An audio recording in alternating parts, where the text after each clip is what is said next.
मर्यादा प्यारे सजनों संत समाज उत्का गुरु वो परीक्षा देखावत तब बोला देखिए मानो तन है और अभी भी ये मानो तन के चेतने बड़े बड़े संत साधु मन सुंदर दिन दी 100 साल की उम्र के दारू मंद महुआ गांजा पिया झेन छोड़ो पी जाओ ऐसे का पी जाओ नहीं कहा भैया छोड़ दो फिर भी ये आत्मा नहीं मिले शांति सुंदर केरा मुसब्बी फल फूल देखा था तुम्हारे गांव कब का लगे वो है नहीं सुझाव अच्छा दिन भर पैसा कमा ली और सांझ का नो गांव के बाहर में जाही हाँ तहा 3 ठा नहीं 4 ठा नानी न अक्का अक्का डार डार के पी ली तहा घर में आ देख दाई उलन में मत है हम बाबा घासीदास सफुरा ले अलगे सफुरा बेचारी क्लास रहे रहा है वो बंसी के लइका लतियाई जो बच्चिया मेरे गीत गाप जब गुरु के बच्चिया जगह में से जाके चरण पड़ी ना तब करकरा के पत्थरा रहते हैं आसमान या ताक ला बच्चिया ना पड़ी जब बाबा जी वही मेरे के जल नहीं गिर देला सीटा दे वाह भाई वाह वहां से बच्चिया उठ के गुरु के चरण में आके हाँ हाथ फेरे कहा लोहा का कहा तू सुनत है का करते आगा चलोगा चलोगा चलो चलो चलोगा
या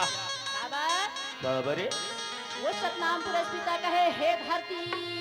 बाबा घासीदास बेटा यही तो कर जरूरत पर ही कर लाश लाता सुंदर जतन के संभाल के रखे रे एला भिक्षण मत देवे समाधि डाले है हां माता धरती कथे भैया या बिल्कुल है पुरस्पिता वही तो भूई के भार ला उतारही वही जब पैर यहाँ दिस तो मोला शांति लगी हां बिल्कुल रखे हैं जब सफरा के लाश 6 महीना के बाद निकली तब का होई बाबा घासीदास हाथ चेहरा ला छोड़ के कपड़ा ला हाथ ले मस्तक में रखी चाय बास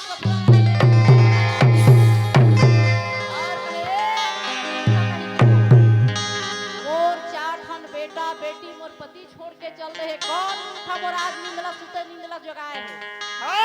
सामने आवे मैं श्राप दे हूं अच्छा बाबा गुरु घासीदास हाथ तो चरण डहर रहा ते नहा तत्काल सिर डहर आगे भाई या जाके पलक में छैया दे आकाशवाणी होके सतपुरस पिता काए सुन तो बेटी साथी सफरा बचाना लमो तहा सदा मत तोरा पापी तो लवो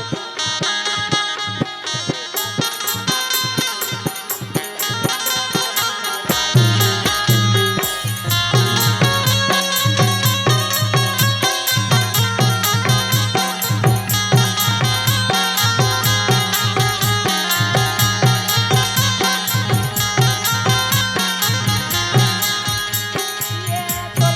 तो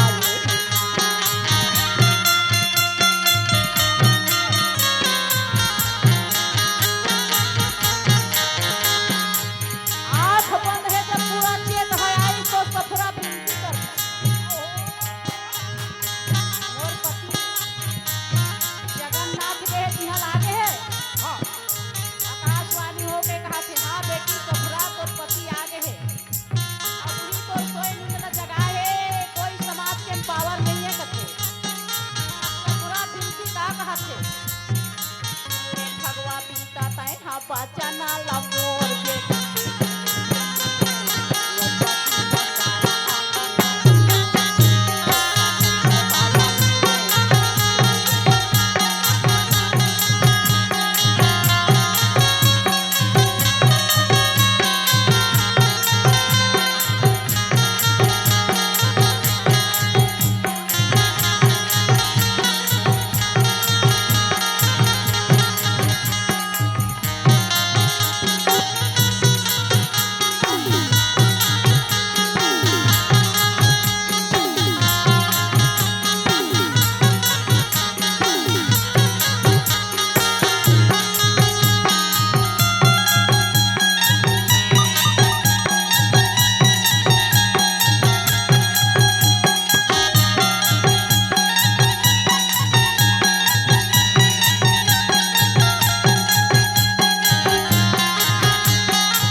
चेतन सुरती आए कहे सुन ले पूरे सतनाम पिता ठगवा या बाबा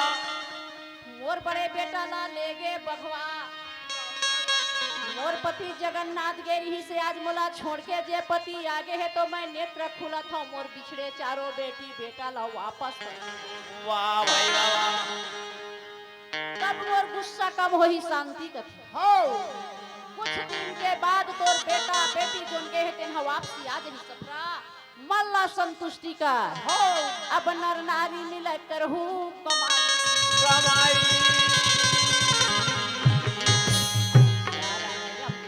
का परसा हाँ भाई कमाई गाय सफरा नेत्र खोले आरती पूजा जैसे घी के अभी जोत जले समाज मन धर के गे रहा है बाबा गुरु घासीदास सामने आए दाई सफरा हाँ 3 आरती सिर के 4 7 आरती कमर के और 4 आरती चरण के 14 आरती ले ए भैया जी गाय जब ऐसे सत्य के महिमा लगाओ के मैं देखे ना तब का हुआ तो गुरु बाबा के कैसे आती उतार बताओ कैसे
उतारे दाई सफरा ना हाँ तो समाज देखत रहेगा। या, या। और जब उठ के दाई सफरा जब सेत वस्त्र में कई पूत के तो वहाँ परे रहते कपड़ा सहित में जब उठ के बैठी तो सबे ललाट के जैसे नवा हाँ। शादी शुदा करके लावे अच्छा ऐसे आगू आगू दाई सफरा जाए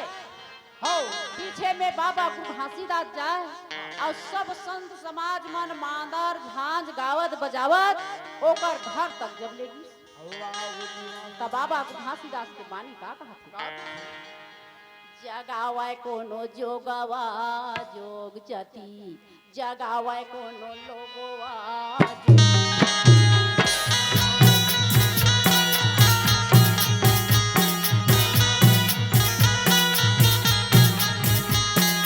जोग जति कोनो कोनो जगावत बाबा घासीदास जागे महमूदासा जागी श्यामा देवी माता जागी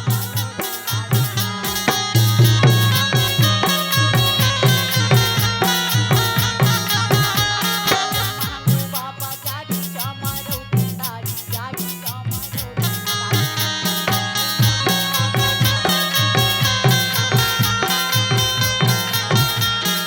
कहाँ अमर वन में जागी जागी चल हमर समाज के कारण तपसी करबो अमरौती घासी जागे मोरे सफुरा दाई जागे हे सफुरा दाई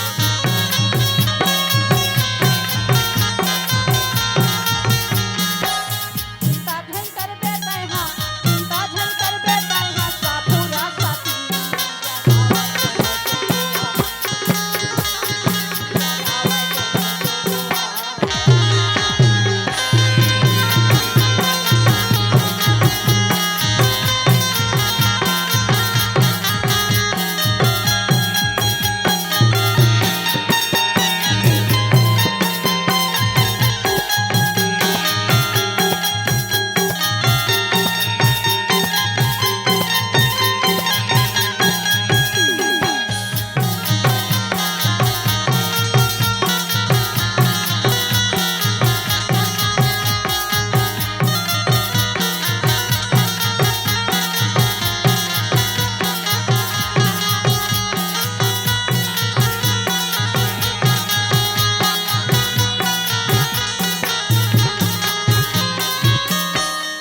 कौन कौन जागे है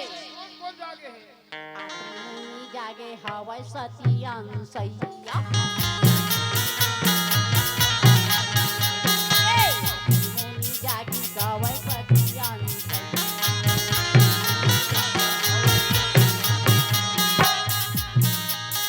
और एक चरमुरिया वाले मन ला पूछ तो के हम जागे से ला अपन पति और सती ने हाँ तीनों ठन देवता मन ला बालक बना के वाह भाई ये जाना की दाई वो सती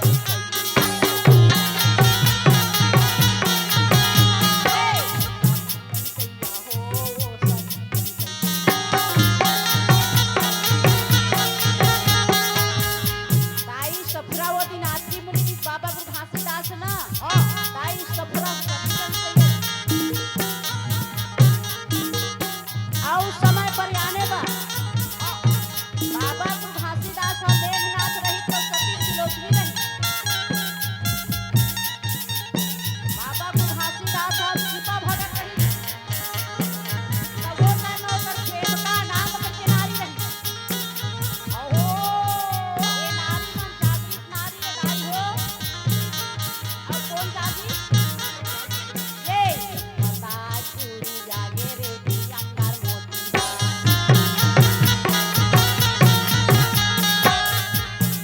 गुरु अमरदास जागी दाई प्रताप पुनहि रेवती रुक्मणी हो आजकल के मां संगते कैसे को दादा हो बाबा अमरदास जागे तो ना ज्यादा पावर देखा हो आपके गोलाए दाई प्रताप पुनहि हस्बैंड के सृष्टि रचनाए केला दलहा पहाड़ में मानते वाला पुष्पेश्वरी माता का थे धूमनी नागिन के नाम से जाने जाते हो बोला पुष्पेश्वरी माता का थे और अच्छा किस्मत वाले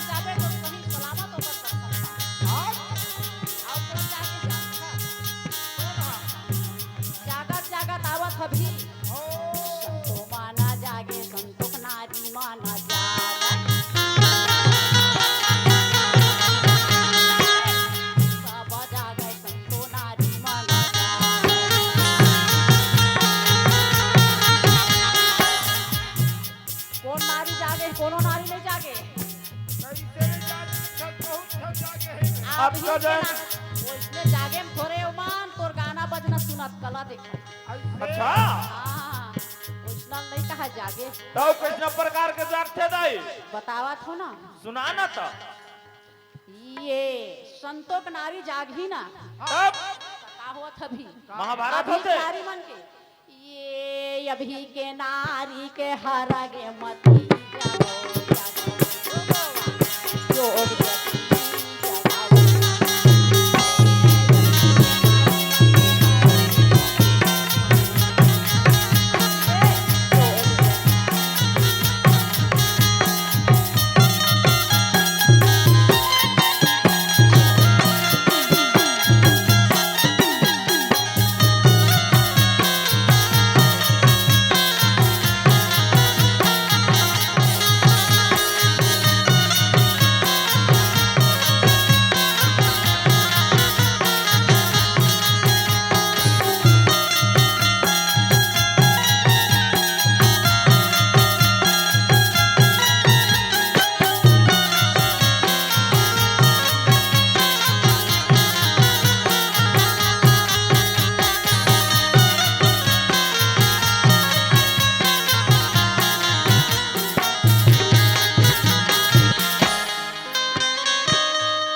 सफरा माता समान कौन कौन यहाँ नारी मन हवा चलत हाथ उठावा एको झन हवा अब गुरु हाँ ते हवा धोखा खा जाबे कैसे चंदन लगाए है सादा सादा दिखत है जब मुन नजर पतरू है बाकी जाग जाबे और जागना चाहिए का जगबर सुनत है खबरे 4 बजे रात के सुंदर चेतन सुशीला लगाओ अपन कुटुंब परिवार के बारे अपन पति के बारे महर बाहर के घुमैया वाह भाई उठते ही धरती माता के प्रणाम करो हे धरती आज हमर मन के सही राग देवे गति रहा है दरभा पति हाँ बहुत बढ़िया है है ना बने लाइन में जावत है अभी तो आजकल तो इसमें चलत है ना